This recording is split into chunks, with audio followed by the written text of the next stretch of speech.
Hello, I'm Hilary McClure, Multimedia Director at Cybercrime Magazine. Welcome to Let's Talk SOC, a Cybercrime Magazine podcast series brought to you by Secureworks, a leader in cybersecurity, empowering security and IT teams worldwide to accelerate effective security operations. Joining me today is Amanda Sutliff, Director, Product Marketing and Analyst Relations at Secureworks. Welcome, Amanda. So great to have you with us today. Hi, thanks for having me. So to start off, Amanda, want to tell us a bit about your role at Secureworks? Sure thing. So, I am the Director of Product Marketing and Analyst Relations here at Secureworks. If you haven't heard of us before, Secureworks is a leader in cybersecurity. We are obsessive about protecting organizations, and our goal really is to help organizations to reduce their overall risk, to optimize their current IT and security investments, and really to help fill their talent gaps. And this is something that we're going to sort of touch on a little bit today. And in my role specifically, I wear two hats, right? So, first is analyst relations for our portfolio. So, in this role, I'm really taking a macro view of our perception within the analyst community. And that coupled with the shifting security needs and priorities of organizations across the board. So, I'm really looking at emerging trends and really focusing on the struggles and challenges security professionals are looking to solve for. And then with my product marketing hat on, my role is really focused on vulnerability management solution that we have here, which is called Taegis VDR. And in this role, my goal is really to make sure our customers and future customers understand how we can help solve their vulnerability challenges. So I guess to start off our conversation, what role does a vulnerability assessment play in an overall prevention strategy? I'd love to hear more from you on that. Yeah. So, from a vulnerability management perspective, to understand the role it plays in the overall protection plan, first we have to talk a little bit about the why, right? So, why vulnerability management is so important. Vulnerability management is something that is really near and dear to my heart. And let me explain why, right? So, for me personally, I'm a huge proponent of getting the fundamentals right, right? So, whether it's a sport you play or you're learning a new skill or a discipline area, like being a good writer, for example, making sure you have that solid foundation of fundamentals in place is always key to success. And I like to think of vulnerability management as being a critical component of a strong security foundation to any security operations strategy. So, when we think about what role vulnerability management plays in that overall security posture, first, it protects the organization, right? So, a lot of especially smaller security teams that I've spoken to across the industry have told me that vulnerability management is one of the toughest nuts to crack. Security is there to find the risks and really making sure that the business knows about the gaps and understands them and the impact to the business. But this can be really overwhelming, especially to a team of 1 to 2 people.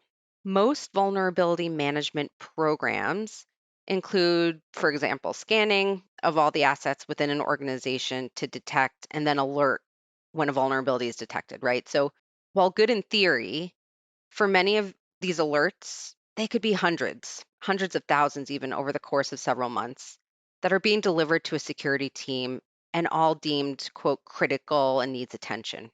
With a team of 1 or 2 people, chasing all of these alerts is impossible. Being able to quickly prioritize only the most critical to your specific business context becomes really important. So, all that being said, an important collaboration and partnership between business and IT leaders is incredibly important.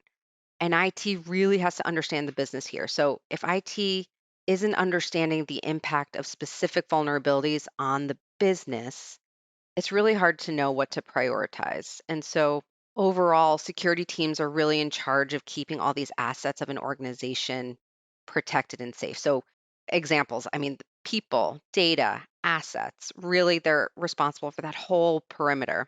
And because we know that the threat landscape is constantly changing, especially so in this COVID era that we're living in, it's impossible to keep up with all the vulnerability alerts. It's an avalanche that's hitting security teams, and they're receiving these alerts on a daily basis. And so, Amanda, how are companies managing the avalanche of vulnerabilities on their networks? That's a great question. The fact is, honestly, today, IT teams are struggling to mitigate these vulnerabilities. No matter what size your organization is, you're never going to have enough human or financial resources to remediate all the vulnerabilities. It's impossible. Risk without business context is irrelevant, right?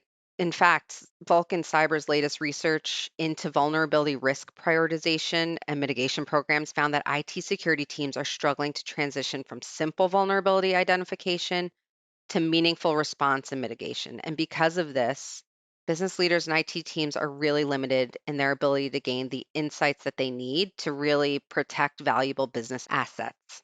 When we think about risk scoring across the board when it comes to vulnerability management, one of the metrics that's widely adopted is called CVSS scores. So CVSS scores in and of themselves can be useful, but really they do have limitations, right? So over the years, these scores have been changed, the way they're calculated have been changed, et cetera. It has value and a starting point.